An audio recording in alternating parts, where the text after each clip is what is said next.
aula aqui hoje. Muito bem, então vamos lá.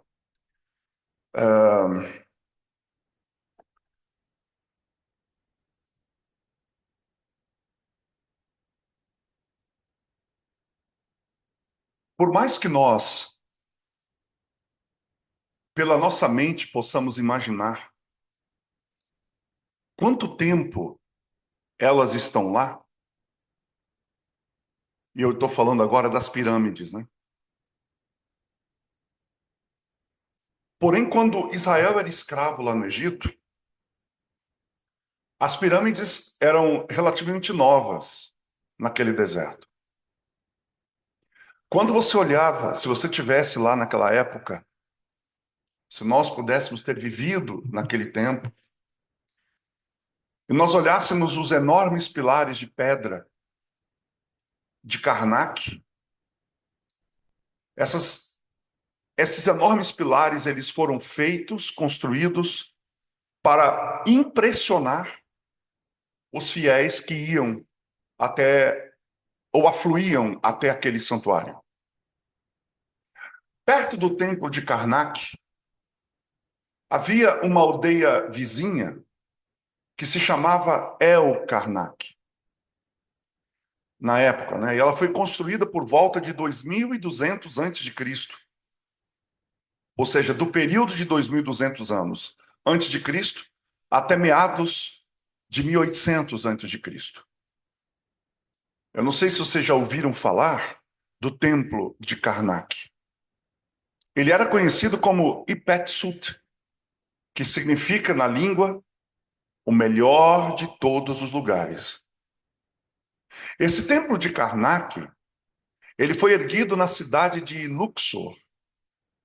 E o templo, ele foi dedicado a uma família sagrada de deuses egípcios, conhecido como a Tríade Tebana, e era formado pelos deuses tebanos Amon, Mut e Khonshu. E era talvez na época a tríade mais poderosa e mais famosa de deuses conhecido no Novo Império. A influência desses deuses era conhecida, por exemplo, desde Heliópolis até as terras de Assuã, da província de Cush. Eu estou falando aqui da Núbia, ou Núbia, que é o Sudão atual. Então você pode imaginar, desde Heliópolis, lá em cima, no mapa da África, até lá embaixo no Sudão, essa tríade de deuses, formada por esses deuses, Amon, Mut e Khonshu, eles eram conhecidos. Então vocês podem imaginar a influência que esses deuses possuíam nessa região. Talvez você possa estar perguntando assim, mas Edivaldo, nós vamos falar do santuário ou vamos falar de deuses pagãos que os egípcios adoravam e toda aquela região ali era influenciada por esses deuses? Sim, vamos falar do santuário. Mas é importante a gente ter esse contexto para entendermos aonde que o santuário vai se encaixar dentro da estrutura mental do povo de Israel. Nessa região da qual eu falei, Faraó sentou-se ali montado, como se estivesse montado no Nilo, como o senhor daquele mundo. Para o povo, porque Faraó, ele traduzido é o senhor da casa.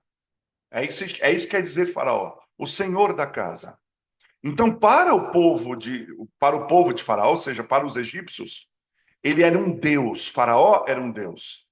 Então, esse Deus, ao mesmo tempo que era Deus, Deus com D minúsculo, esse Deus com D minúsculo, que era um ser humano, obviamente, ele cravava os seus calcanhares no pescoço dos hebreus, que é quem, na verdade, havia construído suas estruturas. E por que ele fazia isso? Ele fazia isso para mostrar a sua superioridade em relação a Jeová. Eu sou maior do que Jeová. Tanto que quando Moisés vem falar com ele para retirar o povo de Israel do Egito, ele pergunta: quem é? Quem é o Senhor? Num franco confrontamento ao Deus que Israel adorava. Porém, em bom tempo, o Senhor Deus mostrou seu poder para quando, e isso é importante dizer, quando Deus liberta Israel do Egito, o poder do Deus dos hebreus não ficou circunscrito, ou a fama, a influência, não ficou circunscrito apenas ali na região onde Israel habitava e onde aconteceram aqueles eventos, os eventos das pragas.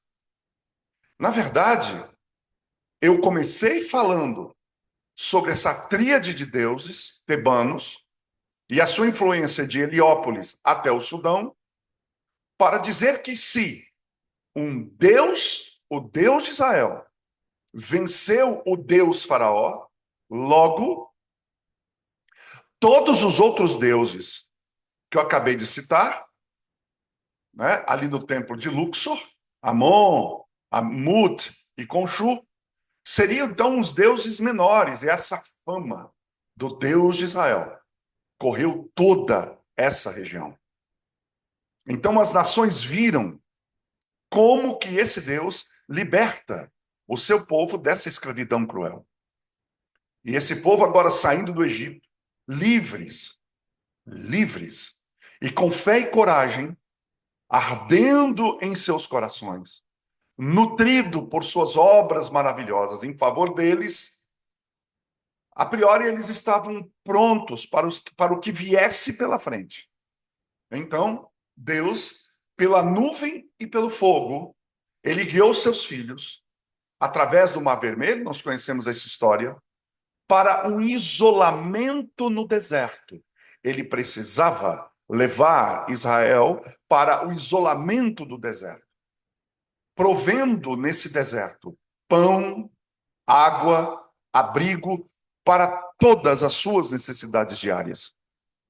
E obviamente que esse povo, uma multidão de milhões de pessoas, eles não caminhavam apressadamente pelo deserto. Eles caminhavam lentamente em direção à terra prometida, deixando para trás os anos de crueldade, de degradação, de escravidão. E à medida que eles avançavam pelo deserto, toda essa história ruim, toda essa experiência degradante dos seus anos de escravidão iam ficando para trás. E à medida que eles avançavam pelo deserto, o seu amor por Deus se aprofundou. À medida que sua esperança de descanso e de um lar se iluminava e abria-se diante deles. Quando eles finalmente pararam para se organizar no Horebe, o mestre dos mestres continuou ali, nessa região, sua educação. Israel precisava ser educado. Guardem essas palavras, porque elas são importantes. Israel precisava ser educado. E ali, em meio às solicitudes da montanha, foi ali, nesse lugar, para continuar a educação desse povo, para se tornar efetivamente. O povo já era escolhido, mas ser o povo escolhido de Deus não basta. É preciso aprender a ser o povo escolhido. Isso é importante. Não basta ser o povo escolhido.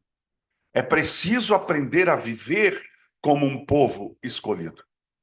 Então, Deus leva esse povo para o deserto.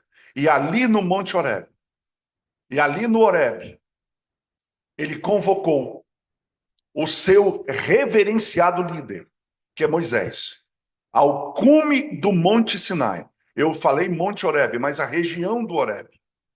E ali no Monte Sinai, ele convoca Moisés para dar a esse mestre, a esse professor, que na verdade Moisés seria o tradutor do professor maior, que era o próprio Deus, para traduzir as mensagens que ele iria mandar para o povo, dando a eles, então, as instruções que os educariam para ser um povo único, um povo peculiar, um povo diferenciado, aos quais Deus havia escolhido, como promessa que ele havia feito a Abraão, que desde quando ele tirou Abraão lá da terra dos seus pais e leva para uma terra que ele nem conhecia, Deus já tinha esse plano em mente. E agora Moisés está lá em cima, no monte. E ele começa então a ouvir as instruções que o Senhor enviava a ele. Eu queria que nesse momento pedir a você que você fizesse um exercício de imaginação para imaginar o cenário dramático de um drama que ocorreu no Sinai para a proclamação da lei e a revelação do santuário. Então, olha que interessante. Neste monte, no Monte Sinai, fala-se muito sobre a proclamação dos 10 mandamentos. Mas Deus não falou do Monte Sinai apenas, ou melhor, ele não só proclamou a sua lei e depois a escreveu com o seu próprio dedo em tábuas de pedras. Mas ali naquele monte também foi dado a Moisés todas as instruções e a revelação do plano da salvação. Então, para aqueles que ainda dizem que o Antigo Testamento representa a antiga aliança baseada na lei, eu pergunto a vocês, para uma reflexão. Se, de fato, o Antigo Testamento é uma revelação baseada na lei apenas, eu pergunto então, por que será que Deus, então, ele no mesmo local, que é o Sinai, onde ele entrega a lei, ele entrega a revelação do santuário? Portanto, eu não posso imaginar no Antigo Testamento uma combinação mais perfeita entre lei e graça do que ocorreu ali no Monte Sinai.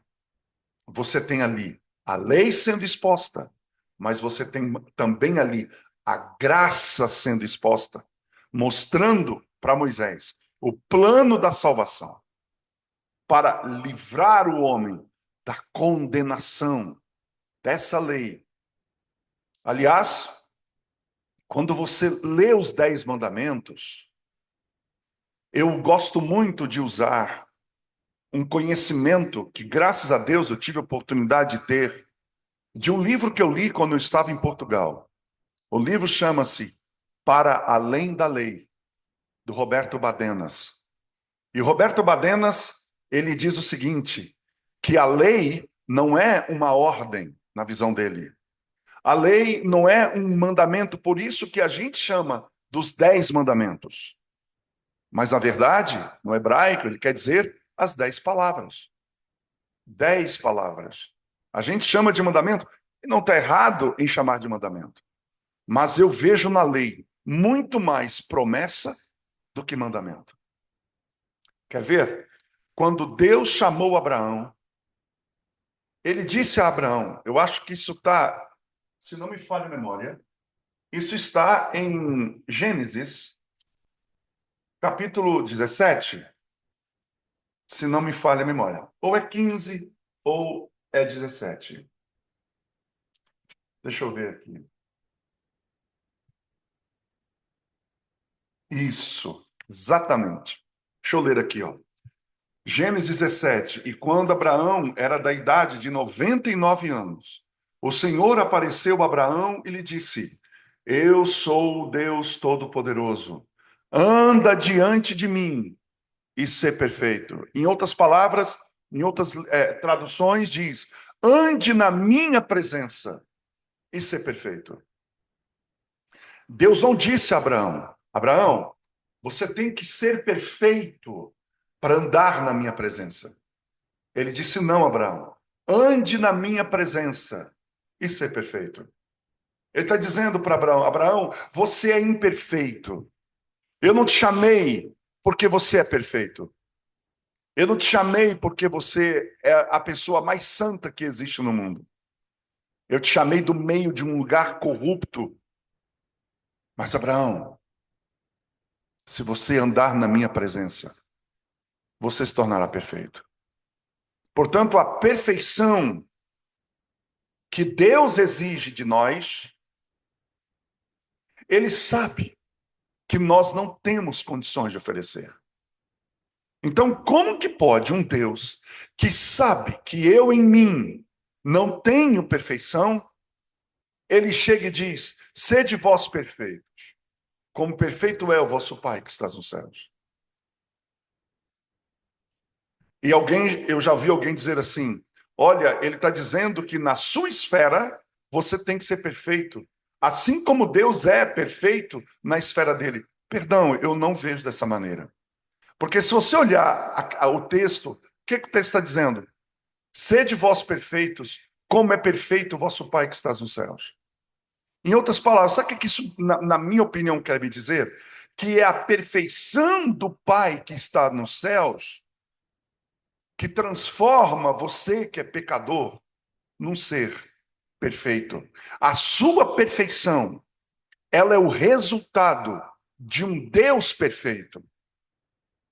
Esse Deus perfeito é que então produz em nós a ética que ele exige de nós. Então, quando você olha para a lei, olha nas palavras da lei. Olha o primeiro mandamento. É, deixa eu ver aqui, Mica. Ah, ok. Obrigado, Mica. Olha o primeiro mandamento. Ela diz. Aliás, olha que interessante. Quando você lê os 10 mandamentos, e nós estamos falando disso, porque isso estava no Sinai, que a gente não pode falar do santuário, se a gente não fala um pouco da lei, porque a lei também foi dada no Sinai. Não foram só as orientações relacionadas ao santuário, mas também a lei dada no Sinai. E aí ele diz o seguinte: olha como é que começam os 10 mandamentos. Então falou o Senhor Deus essas coisas. Eu sou o Senhor teu Deus que te tirei da terra do Egito, da casa da servidão. Deus é muito fantástico. Deus é extraordinário. Louvado seja o nosso Deus, o Deus a quem nós servimos, o Deus a quem amamos, o Deus que nos criou. Ele não começa falando do que você tem que fazer. Ele começa dizendo o que ele fez. Eu aprendi isso com o professor Benedito Muniz, meu amigo. Ele fala que a lei, que a Bíblia é cheio de indicativos e imperativos. Indicativos, quando Deus pede alguma coisa, ele sempre indica o que ele fez primeiro. Quer um exemplo? O caso da mulher adúltera. Ele não chegou para a mulher adúltera e disse: vá e não peques mais. Antes, ele disse: eu também não te condeno. Ele está dizendo: primeiro eu te digo o que eu fiz, depois eu digo o que você pode fazer. É por isso que Cristo diz: sem mim nada podeis fazer. Eu sou Alfa, eu sou Ômega. Você não consegue, por mais que você tente, você não vai conseguir, tua natureza é caída. É por isso que você precisa de mim. Então ele indica primeiro: vai e não peques mais. Mas primeiro ele fala: eu também não te condeno. Nos 10 mandamentos, Deus faz a mesma coisa. Ele indica o que ele fez primeiro. Eu sou o Senhor teu Deus, que te tirei da terra do Egito, da casa da servidão. O que ele está dizendo? Faça por amor a mim, pelo que eu fiz por você. E não fiz porque você pediu. A busca de Deus pelo homem não foi um clamor que o homem, ó Deus, estou perdido, me ache. Deus, vendo que o homem estava perdido, foi ao encontro dele. Deus, vendo que a ovelha estava desgarrada, deixou as 99 no aprisco e foi buscar a única que se havia perdido. Deus é um Deus de busca. Deus é um Deus que ama ovelhas perdidas. Deus é um Deus que ama pecadores. Ele viveu no meio deles, ele comia com eles, ele andava com eles. Ele tinha um relacionamento com eles, porque ele disse: eu não vim salvar justos. Na verdade, eu vim salvar pecadores, buscar pecadores para o arrependimento. Então, olha que interessante. Deus sempre, quando salva, ele salva para alguma coisa. Deus nunca salva por uma razão fútil. Quando ele salva para te levar à obediência, para te levar a uma conexão nova com o nosso Deus. E aí então ele começa lá no Sinai a declamar as 10 palavras. E depois que ele indica o que ele fez, então ele começa dizendo: não terás outros deuses diante de mim. Não farás para ti imagem de escultura, nem semelhança alguma do que há em cima no céu, nem baixo na terra, nem nas águas debaixo da terra. Amplitude, percebeu? Ele pega toda a amplitude, nem em cima do céu, nem debaixo, nem na terra, nem debaixo da terra. Amplitude completa, nada. O que ele está dizendo? Nada é maior do que eu. Não coloque nada como seu ídolo. Não te curvarás a ela, nem te adorarás. Depois, terceiro mandamento: não tomarás o nome do Senhor teu Deus em vão. Eu vou saltar o quarto de propósito e o quinto de propósito. E depois ele diz: não matarás, não adulterarás, não furtarás, não dirás falso testemunho, não cobiçarás nem a casa, nem a mulher, nem coisa alguma que pertença ao teu próximo. Vocês observaram que nesses 8 mandamentos que eu citei, o tempo do verbo é no futuro? Vocês já tinham notado isso? Deus não diz para Israel: não tenha outros deuses diante de mim. Não faça para ti imagem de escultura. Não mate, não adultere, não roube, não cobice, não furte. Por que Deus coloca o tempo do verbo no futuro? Lembra que eu falei, quando Deus chamou Abraão, ele disse: ande na minha presença e sei perfeito. Nesse momento é como se Deus estivesse dizendo a Israel: Israel, eu te trouxe do Egito para o Sinai para te ensinar. Eu sei que você não consegue cumprir isso aqui, mas ande na minha presença e não terás outros deuses diante de mim. E não farás para ti imagem de escultura. Ande na minha presença e não adulterarás. Ande na minha presença e não furtarás. Ande na minha presença e não cobiçarás a casa ou a mulher do teu próximo. Ande na minha presença e não tomarás o nome do Senhor teu Deus em vão. Eu olho para a lei de Deus muito mais como uma promessa do que como uma ordem. Como é que eu ordenaria um bebê a caminhar se ele não pode? Mas ele está dizendo: se você, filhinho, ficar comigo, ande comigo, ande nos meus braços, eu vou te apoiar e um dia você vai andar. É o que Deus está dizendo a Israel. Como que não enxergam graça na lei? É bem verdade que a lei condena o meu pecado, mas a lei tem graça até dentro dela. Agora, você percebe que tem 2 mandamentos que não é promessa, estes são ordens. Só para você saber o tempo do verbo. Todos os 8, futuro. Ante na minha presença e faça. Ante na minha presença e não. Farás, não terás, não cobiçarás. Mas quando ele fala do sábado, ele não diz lembrarás. Ele diz lembra-te. Agora, right now. Lembra-te do dia do sábado para o santificar. E eu vejo muitos irmãos evangélicos, quase todos católicos, dizerem assim, principalmente os evangélicos, até que os católicos não dizem muito isso. Os evangélicos dizem: o sábado significa descanso. Portanto, qualquer dia da semana que eu colocar como descanso, pode ser um domingo, uma segunda, uma terça, é um sábado. Eu só preciso fazer de um dia um sábado e nesse dia adorar a Deus. Olha que argumento interessante.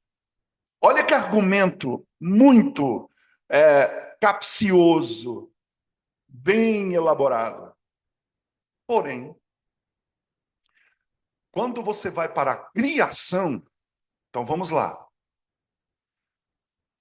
No primeiro dia, é isso que as pessoas às vezes não entendem. Não havia dia. A gente só pensa que Deus criou as coisas no dia. Mas Deus não criou só a luz no primeiro dia. Ele também criou o dia. Esse dia. Então Deus começa a sua obra num domingo.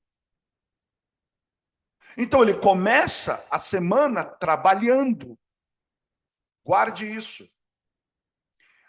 Se o sétimo dia, o sábado, e na rotação da semana, no ciclo sem fim da semana, o primeiro dia é o domingo da semana, então Deus começa a criação trabalhando. É porque a gente esquece que o primeiro dia, na rotação da semana, se torna o domingo. Então eu posso dizer que Deus criou o domingo. E o que ele faz no domingo? Ele trabalha. Trabalha fazendo o quê? Criando a luz. A luz para quê? Na minha opinião. Porque ele era ceguinho? Porque ele precisava de uma luz para enxergar o que estava fazendo? Não. Na minha opinião, ele criou a luz nesse dia, uma luz que provavelmente veio dele, porque a luz é energia. A luz é calor. Ele precisava evaporar essa água que estava em todo o planeta Terra, porque a Terra era sem forma e vazia, e o Espírito de Deus pairava no sentido de como uma mãe cuida de uma criança. Ele estava cuidando, o Espírito de Deus estava cuidando dessa terra, dizendo: cuida disso, Espírito Santo, porque aqui eu vou morrer.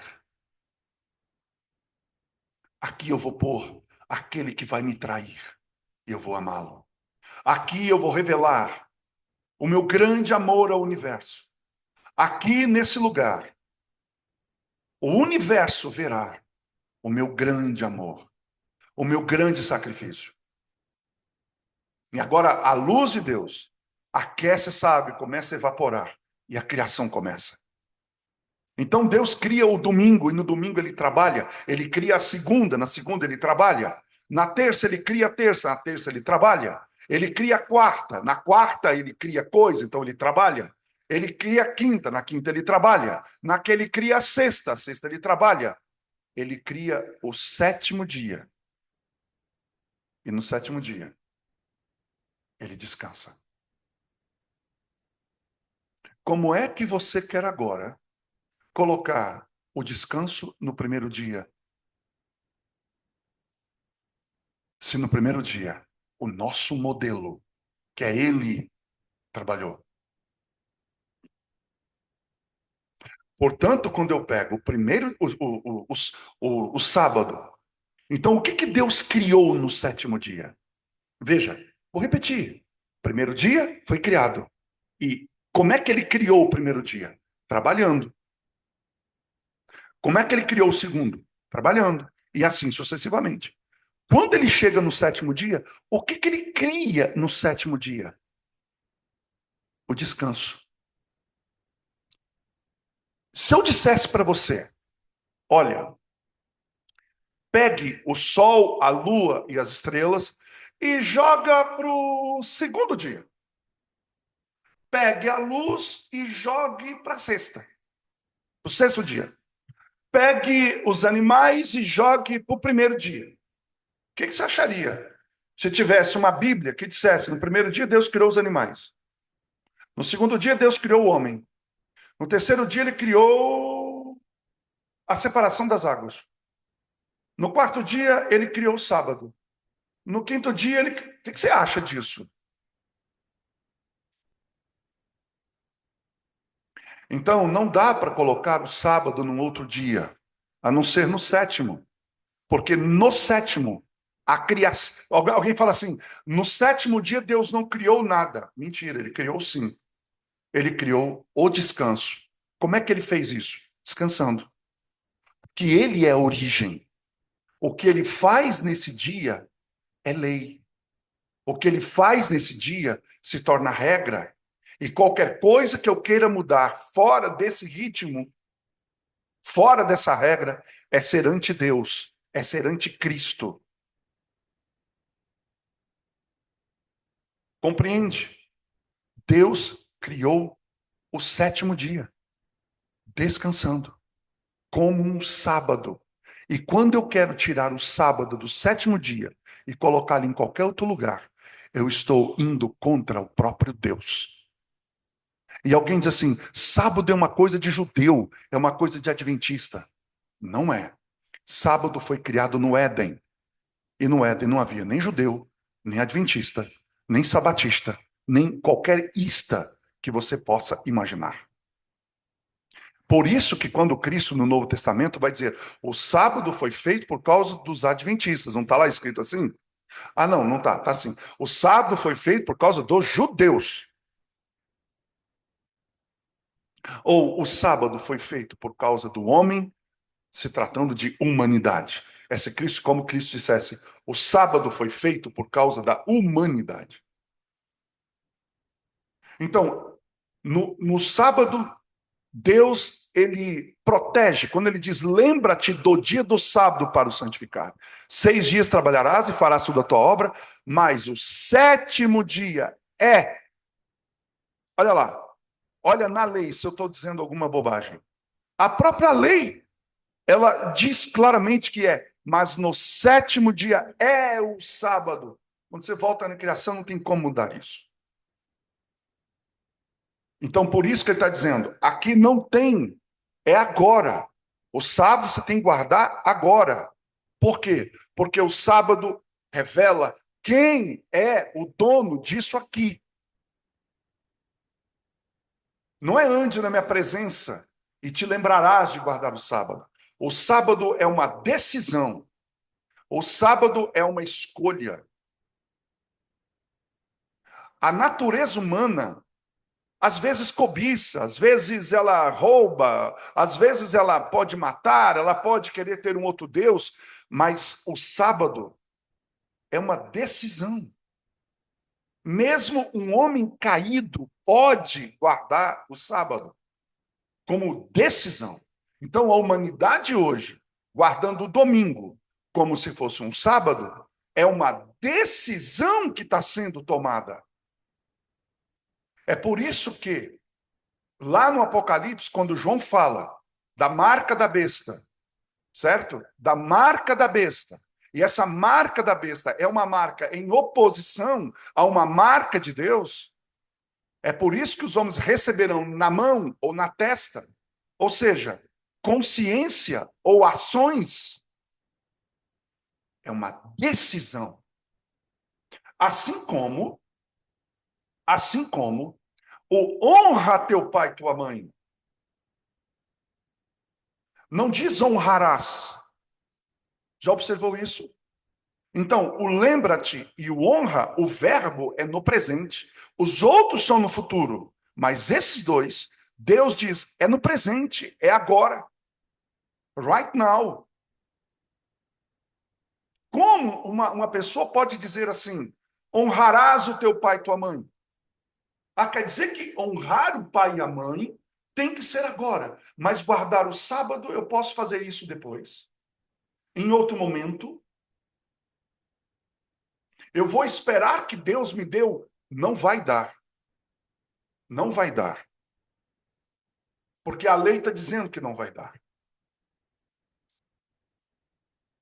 O que se espera de um filho? Que ele honre ao seu pai. A pergunta é: como é que eu honro ao meu pai? Honrando o seu nome. Eu falo do pai terrestre. Como é que eu honro ao meu pai do céu? Lembrando do dia dele, que não é meu, é dele. É assim que você me honra, diz o Senhor. Você honra quando você guarda o meu sábado. Você está honrando a mim. Agora. Agora. Portanto, quando Deus coloca para Moisés no Monte Sinai, o lembra-te do dia do sábado e honra teu pai e tua mãe, ele está dando um direcionamento muito claro da vida. Ele está preservando a origem e a manutenção da vida, porque o Criador, no sétimo dia, o sétimo dia representa aquele que criou toda a vida. E honra teu pai e tua mãe é uma honra àquele que perpetua a vida. Porque eu só estou aqui falando com vocês neste momento porque meu pai, o seu Adelino, e a minha mãe, a dona Laura, perpetuaram a vida. Eu sou uma perpetuação da vida dos meus pais, que foram dos pais dele, dos pais dele, dos pais deles, dos pais deles, até chegar em Adão e até chegar em Deus. Portanto, é de vida que está falando a lei. É uma proteção da sociedade e da vida. Todo mundo que diz assim, não tem nada mais humanista, no bom sentido da palavra humanista, do que a lei de Deus. Ela protege propriedade, ela protege a família, ela protege os bens, ela protege o casamento, ela protege a adoração, ela protege os pais, ela protege você da idolatria. Se o mundo guardasse o sábado, não haveria possibilidade de existir conceitualmente ou de qualquer outra maneira o evolucionismo. Por quê? Porque no sábado, no quarto mandamento, está claro quem é o autor da criação e o autor da vida. Então, eu precisava fazer essa digressão para dizer que nesse cenário dramático, quando ocorre a proclamação da lei, também ocorre a revelação do santuário. Quando Deus está dizendo, Israel, ande na minha presença e ser perfeito, como que eles andariam na presença de Deus? Através do santuário. O santuário seria a presença de Deus visível. E na presença de Deus não se peca. Então, vamos ver essa cena apresentada. Imagine a grandeza dos picos daquela montanha, alcançando as nuvens. Essas nuvens densas que envolvem esses maciços em mistério e se agitam nos vales. As nuvens se agitando nos vales, o trovão batendo e ribombando nas rochas, que anunciava os passos da divindade que se aproximava. Relâmpagos sinalizava o seu poder, iluminava o seu caminho, e tudo isso combinado para inspirar a admiração nas hostes dos hebreus. Por meio dessa demonstração, usando a natureza, essa demonstração de poder, o Senhor procurou impressionar o seu povo com a santidade da sua presença e a importante revelação que ele estava prestes a fazer. Se você se recorda do começo dessa aula, eu vos disse, que os deuses de Karnak. Israel passava por ali e via aqueles monumentos enormes, e que estão lá até hoje, gigantescos, aqueles maciços, aquelas pedras, aquelas colunas, e aquilo parecia ser grande, aquilo influenciava tanto a mente do povo de Israel, que agora, e isso Deus estava usando recursos da neurociência, só uma visão maior do que aquela que você teve, porque o cérebro não tem espaços vazios. Você precisa substituir uma coisa pela outra. O processo de santificação é a substituição de uma coisa por uma outra. E Deus estava começando o processo de santificação do seu povo, mostrando a grandeza do seu poder. O poder da lei, o poder do santuário, o poder do Redentor, o poder daquele que chegava para se tornar e para estabelecer o seu governo, não só numa sociedade, mas estabelecer o seu poder e o seu governo na mente do povo de Israel. Como? Através desses elementos da natureza que ele mesmo havia criado e que agora representava a grandiosidade do seu poder e da sua glória. Agora, que cena foi essa? No topo da montanha, o Pai, Deus e o Filho, lado a lado, dentro daquele círculo de luz eterna, na qual nenhum homem podia entrar sem ser convidado. A trombeta celestial, ela soa cada vez mais alta e, de repente, um grande silêncio. Então, Pai e Filho proclamaram sua lei na linguagem do homem. As suas vozes rolavam como um dueto majestoso sobre as colinas, ecoavam pelos vales, e as pessoas trêmulas ouviam suas palavras em silêncio reverente. Foi depois disso que Cristo falou com Moisés face a face, como um homem fala ao seu amigo. Não é difícil imaginar a misteriosa luminescência envolvendo a voz mansa e delicada do Espírito, impressionando a alma do legislador que era Moisés, com a luz da verdade eterna. Como isso deve ter impressionado a mente de Moisés? Gente, que conversa não foi essa entre Moisés e a deidade? Alguém pode pensar que no Sinai apenas a lei de Deus foi proclamada e depois escrita em tábua de pedra. Mas a verdade é que por meio de Cristo, o Pai falou daquilo que estava mais próximo dentro do seu coração. O dom de seu filho para a salvação da sua família perdida.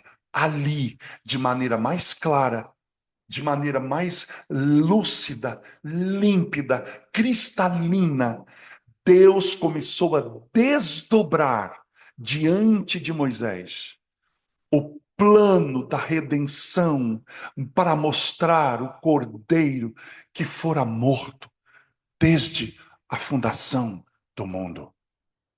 Nessa conversa, nessa aula, por que não nessa aula? Nessa aula que Moisés teve, Jesus desdobrou os passos que ele mesmo daria para redimir os rebeldes, reconciliar os hostis e restaurar a comunhão com os perdidos.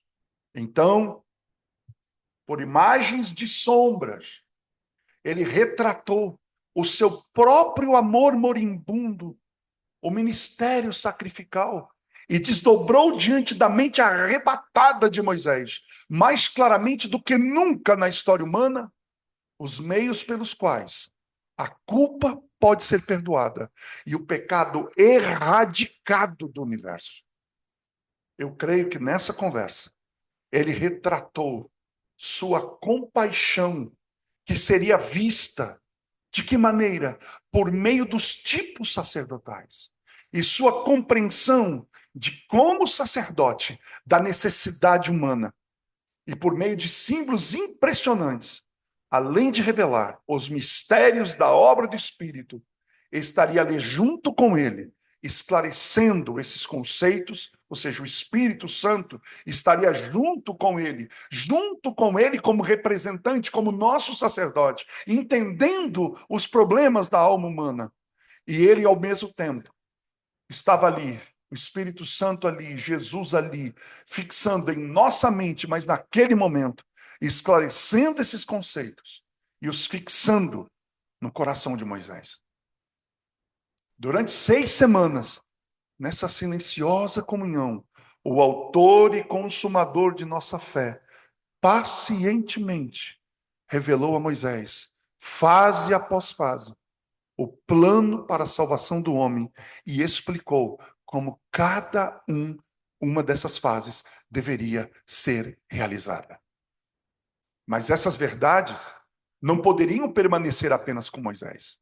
Ela precisava, ou melhor, ele precisava, Moisés precisava esclarecer verdades muito mais profundas para gerações posteriores. E como Jesus fez isso?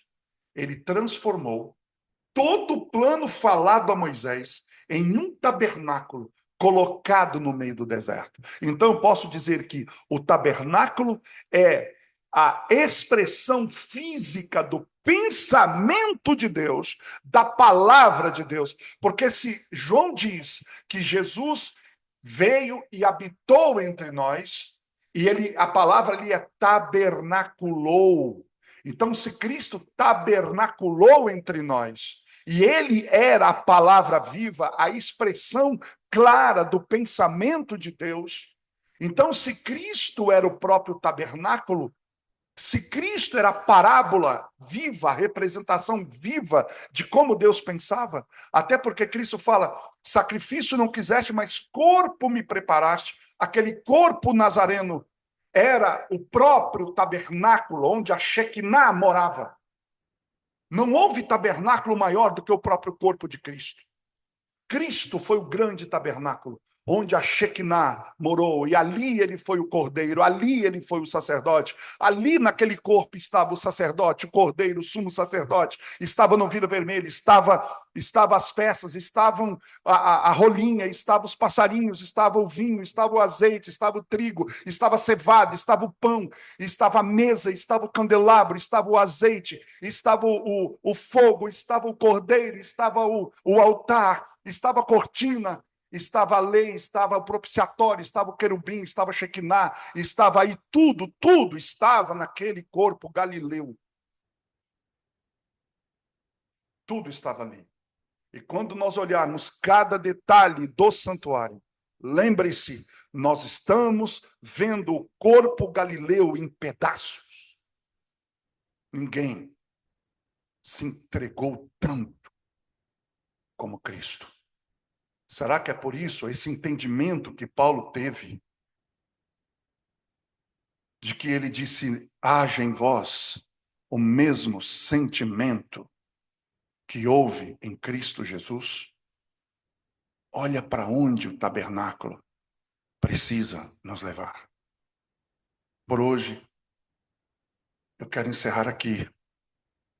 Sábado que vem, nós vamos continuar. Então, sim, falando em mais detalhes, mostrando que o santuário, que é uma parábola encenada, uma parábola muda, mas que falava através dos seus símbolos. Você entende agora porque Jesus falava por parábolas? Você entende agora porque uma boa parte dos líderes não o compreenderam? Por que Jesus passou 1000 anos falando com eles pela parábola do santuário, até que ele veio em pessoa, falando por parábolas, ou seja, a mesma linguagem que ele usara por tanto tempo, e nem assim o compreenderam? Próxima aula, nós então vamos buscar compreender de maneira profunda esta parábola. E que Deus possa ter te abençoado ricamente nessa aula de hoje. Se você estiver por perto da igreja da Pampulha, vá lá hoje assistir o sermão, o quarto decreto. Esse é o título do sermão da Pampulha hoje. O quarto decreto, um sermão que, pela graça de Deus, eu espero que ele seja poderoso e transformador na vida de quem vai ver. Vamos orar. Pai querido, muito obrigado porque o Senhor nos deu Jesus. Muito obrigado porque o Senhor nos deu a palavra. Muito obrigado pela... Nós não temos palavra para dizer o quê. Nós só queremos que o nosso coração viva uma experiência cristã por amor a tudo isso que o Senhor tem se revelado a nós. O Senhor podia ter ficado aí no seu trono de boa. O Senhor não precisa de nós para nada. Nós aqui precisamos do Senhor. Mas o Senhor não pôde conter aquilo que o Senhor é: amor e misericórdia. E o Senhor veio buscar e resgatar a ovelha, que sou eu, que somos nós, que havíamos nos perdido. Portanto, Senhor, continue conosco nesses estudos, abrindo o nosso entendimento e dá-nos um sábado de adoração e de presença na Tua face, em nome de Jesus. Amém. Eu vou deixar agora o celular aberto. Se alguém desejar colocar alguma mensagem, alguma referência do que essa mensagem pôde fazer por você essa semana, esse dia, fique à vontade aqui para enviar. Acabei de abrir.